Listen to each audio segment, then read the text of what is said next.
terlempar. Hasil sidang mengejutkan. Ijazah Jokowi terbukti palsu di depan umum. Suasana ruang sidang seketika riuh dan penuh kegemparan saat bukti utama akhirnya diperlihatkan secara gamblang ke hadapan publik. Dokumen yang selama ini jadi perdebatan panjang, kini terang-terangan dibedah dan dipajang jelas-jelas di mata semua orang. Tak ada lagi keraguan, tak ada lagi alasan. Ijazah yang dimiliki Jokowi itu ternyata benar-benar palsu. Fakta keras ini langsung meledak jadi berita utama, memicu kemarahan dan kekecewaan rakyat yang merasa kepercayaannya dikhianati. Dan dikabarkan juga ijazah dari Jokowi ini menunjukkan error atau tidak sesuai.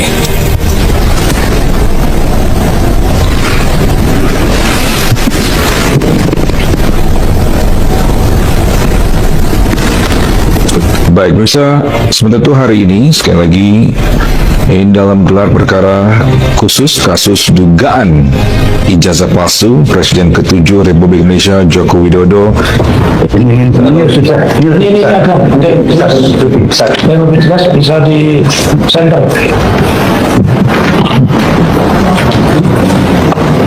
Ya, sama 100. Warnanya 500. Sekarang tambah 100 ya. Warnanya beda ya. Nilainya berapa itu? 100. Kalau sama-sama 100. Sama-sama. 100 nilainya itu main. 1.500.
nggak akan membuktikan ijazahnya asli atau palsu.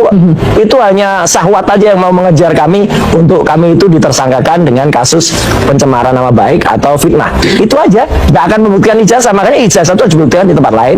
Contohnya kemarin juga nggak ada sidang baru kemarin di Solo, ya, yang kemudian digugat. Gugatan baru lagi ya, Mas? Gugatan baru lagi, nanti akan banyak gugatan, dan ini akan menunjukkan ketidakpercayaan terhadap ijazah yang memang palsu itu, ya 99,9 palsu itu makin banyak, dan itulah memang sudah keniscayaan masyarakat. Ya, pertama saya ingin mengucapkan kata-kata merdeka. Bahwa pada hari ini ini sebagaimana yang dijanjikan oleh Bapak Jokowi, beliau akan menunjukkan ketika ada undangan pengadilan dan pengadilan sudah mengundang untuk hadir. Ada berita yang sangat menggembirakan bagi kami. Yang pertama, yang seperti yang disampaikan tadi oleh tim kuasa hukumnya yang diketuai Pak JT Irfan, mengatakan hanya satu bukti. Satu bukti itu saya berikan, saya tekankan adalah kopi dari file scan. Jadi bukan kopi dari kopi, tapi kopi dari file scan laporan polisi kepada 9 terlapor ya. Nah, itu yang pertama. Kemudian yang kedua, otomatis berarti tidak pernah di dalam persidangan hari ini, dan tadi majelis hakim mengatakan kalau sampai tanggal 13 tidak bisa menunjukkan bukti tambahan, artinya memang tidak pernah ada ijazah yang dihadirkan di persidangan ya. Kemudian yang kedua, UGM selaku tergugat 2, tergugat 3 yang notabene adalah tempat di mana Bapak Joko Widodo berkuliah dan sudah berulang-ulang dinyatakan oleh Bu Rektor, oleh Wakil Rektor ya, bahwa beliau alumni UGM, itu pun hanya menunjukkan kopi dari persidangan. Jadi tidak ada kopi ijazah pun tidak ada. Yang keempat, yang sangat menggembirakan, polisi selaku pihak yang menyita ijazah ya, yang kami gugat, dan inilah yang saya bilang kecerdasannya, polisi tidak mengajukan bukti. Nah, artinya sampai hari ini sidang itu tidak akan pernah ada yang namanya ijazah Pak Jokowi, dan makin menguatkan kepada kami memang ijazah itu tidak ada. Tidak ada ya. Oleh karena itu secara teknis lebih rinci nanti disampaikan rekan kami, dan juga prinsipal akan kami tunjukkan ijazah. Jadi harapan kami hari ini kami bisa melihat, meraba, menerawang ijazah itu tidak akan kesampaian begitu. Nah, ya, terus ini saya ralat kembali saksi. Jadi mekanismenya tanggal 13 itu ada 2 versi. Dari pihak tergugat diberikan kesempatan untuk menunjukkan ijazah. Kemudian dari kami diberikan kesempatan menghadirkan saksi, dan saksinya kami ralat. Yang pertama adalah Pak Rujito yang memegang ijazah asli UGM Fakultas Kehutanan 1985. Jadi kami ralat, bukan Pak Insinyur KPH Bagas. Kemudian yang kedua adalah Komjen Purnawirawan Ugrosino. Jadi 2 itu sesuai permintaan, dan kami sangat bersyukur luar biasa.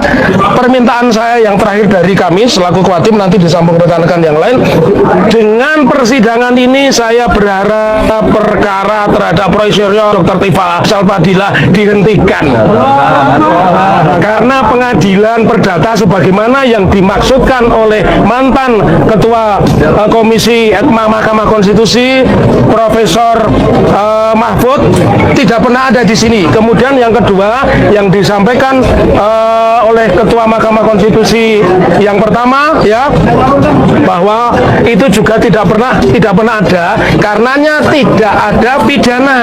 Bagaimana mungkin kalau perdatanya saja tidak pernah ada pembuktian, pembantahan, kalau di sini ada ijazahnya Pak Jokowi dan asli, saya sepakat mereka tersangka. Kalau hari ini tidak pernah ada ya, oleh karenanya juga mendasarkan pada pernyataan Ketua Mahkamah Konstitusi bahwa pengadilan perdata adalah pembuktian yang paling kuat, karenanya tidak ada alasan untuk mentersangkakan, dan saya berharap itu untuk dihentikan perkara itu. Saya kira untuk pembelajaran kita memang lebih baik diputuskan di pengadilan akan lebih baik untuk pembelajaran kita semuanya. Dan Bapak juga pernah berjanji kalau sampai ke pengadilan, ijazahnya Bapak akan tunjukkan di sana di pengadilan. Yaitu forum yang paling baik untuk menunjukkan ijazah asli saya dari SD, SMP, SMA, universitas semuanya, dan saya bawa. Sebagai tindak lanjut di dalam persidangan perkara perdata nomor 211 mengenai gugatan CLS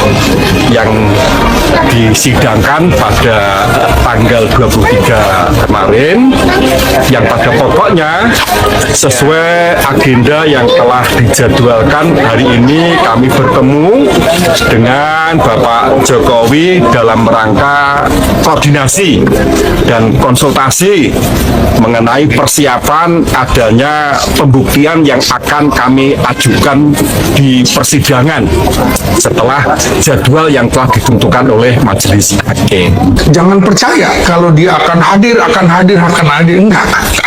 Itu pernyataannya adalah pernyataan politik, bukan pernyataan hukum.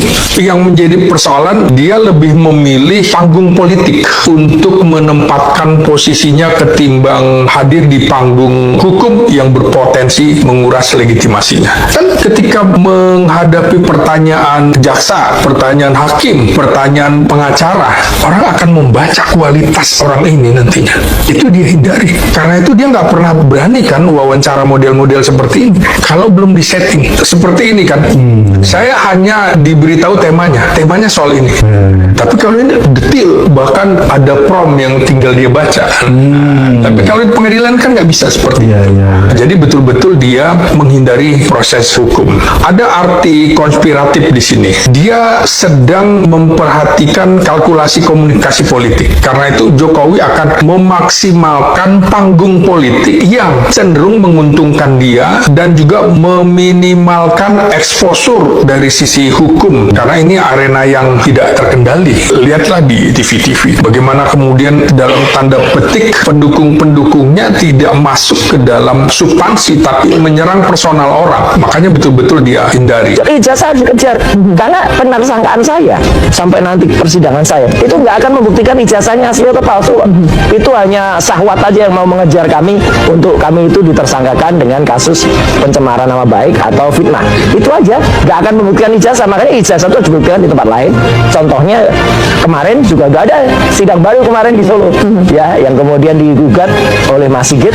Gugatan baru lagi ya, Mas? Gugatan baru lagi, nanti akan banyak gugatan dan ini makin menunjukkan ketidakpercayaan terhadap ijazah yang memang palsu itu, ya 99,9 palsu itu makin banyak, dan itulah memang kebijakan. Ya, halo Sobat Politik, kembali lagi bersama saya di channel ini. Kita sudah menyaksikan teman-teman bagaimana cuplikan video yang sangat menarik. Dan tentu teman-teman, sebelum kita bedah lebih dalam isu panas hari ini, jangan lupa untuk berikan komentar kalian dan subscribe channel ini agar teman-teman tidak ketinggalan informasi menarik yang kita sampaikan. Teman-teman, dunia peradilan dan dinamika hukum di Indonesia kembali disuguhkan drama yang cukup menyita perhatian publik. Kasus persidangan mengenai polemik keaslian ijazah Presiden ke-7 Republik Indonesia Joko Widodo seolah terus bergulir tanpa henti. Di satu sisi ada kelompok pihak yang bersikeras membawa persoalan ini ke meja hijau demi asas transparansi, namun di sisi lain opini publik terbelah. Apa ini murni penegak hukum dan pencarian kebenaran atau sekedar manuver politik yang dibungkus dengan panggung peradilan?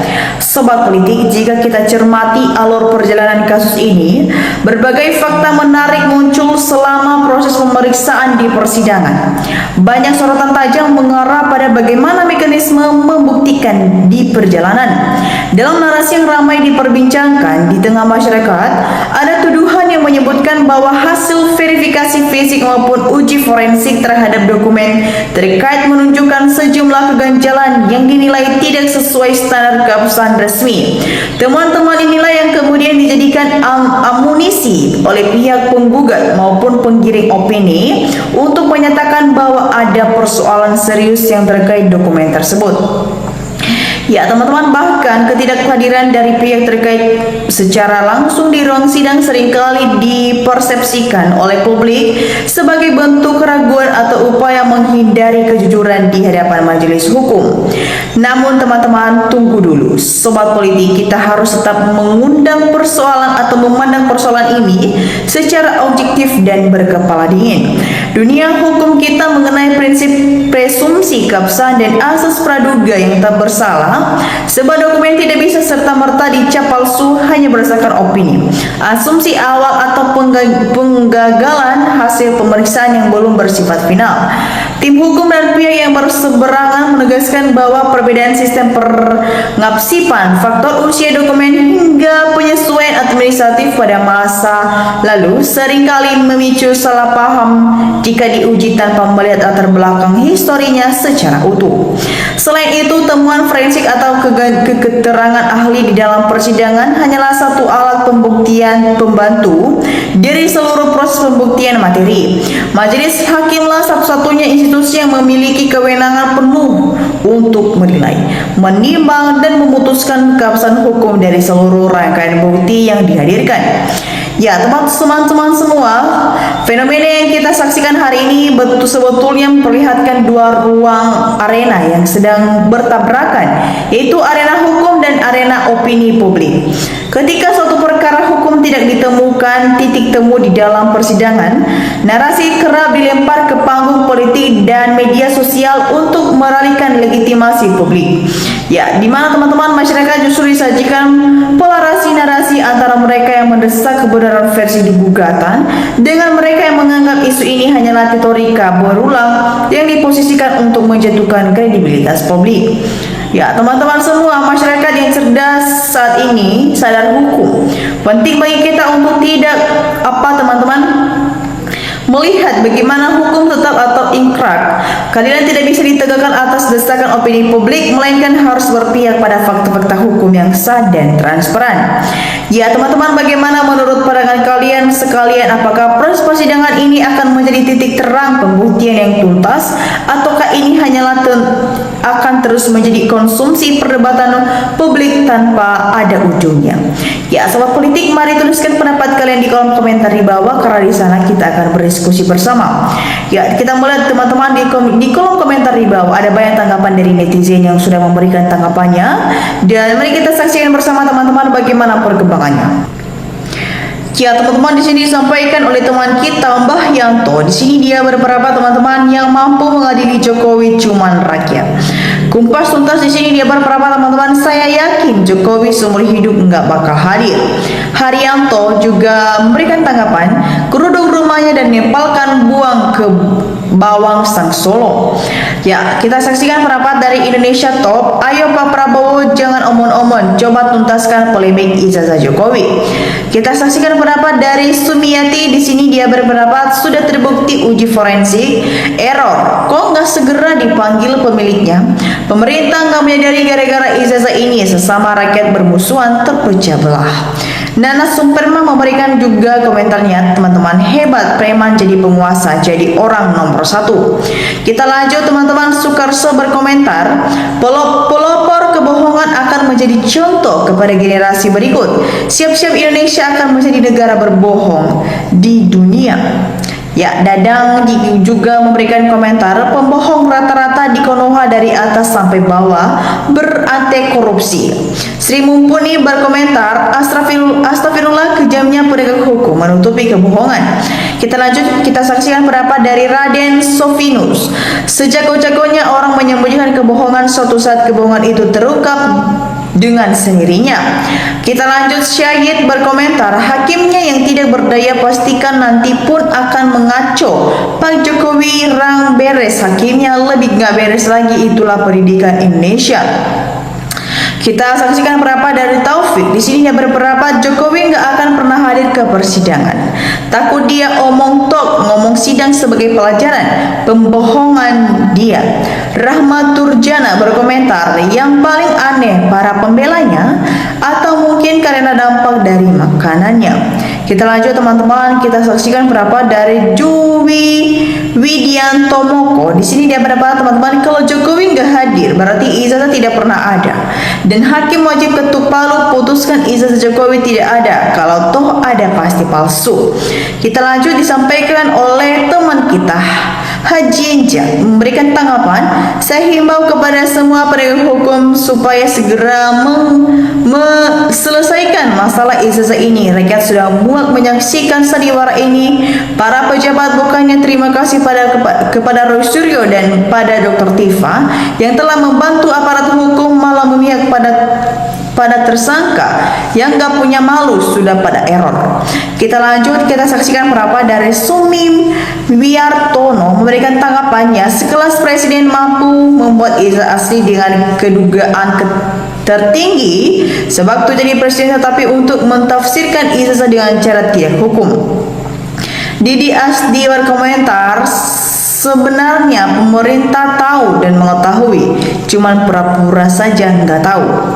Kita lanjut teman-teman. Setio memberikan tanggapan, inilah seluruh rakyat menang demi membela kebenaran dan keadilan di negeri Konoha. Kita lanjut teman-teman. Asman Chong berkomentar, nyibulnya sesuai dengan ekspresi wajah pembohong berat. Memang apa mau ditunjukkan kalau ijazah nggak ada? Kita lanjut teman-teman. Samson berkomentar, ikut komen, maaf bosku, semoga keadilan Tuhan yang Maha Esa Maha Adil untuk negeri ini, Republik Indonesia. Kita lanjut. Haryanto berkomentar, sirit ke pengadilan untuk membuktikan ijazah, kalau nggak punya ijazah suruh bayar utang-utangnya selama beliau menjabat jadi presiden. Kita lanjut teman-teman. Disampaikan oleh Ibu Sugiyawati, Assalamualaikum, sekarang segala peristiwa ijazah sudah terbuka karena pertolongan Allah sudah datang, tidak ada yang emak-emak. Ucapkan salam merdeka, terima kasih ya Allah, semoga Indonesia merdeka. Ya, soal politik semua, bagaimana tanggapan kalian mengenai isu polemik ini dan tanggapan dari netizen yang sudah kita saksikan? Jangan lupa teman-teman untuk memberikan komentar kalian di bawah dan subscribe channel ini dan aktifkan lonceng notifikasi agar teman-teman tidak ketinggalan setiap update terbaru yang kita sampaikan setiap hari. Demikian saya teman-teman untuk cuplikan video kali ini. Jangan lupa saksikan video berikut yang tak kalah menarik. Salam NKRI, Harga Mati.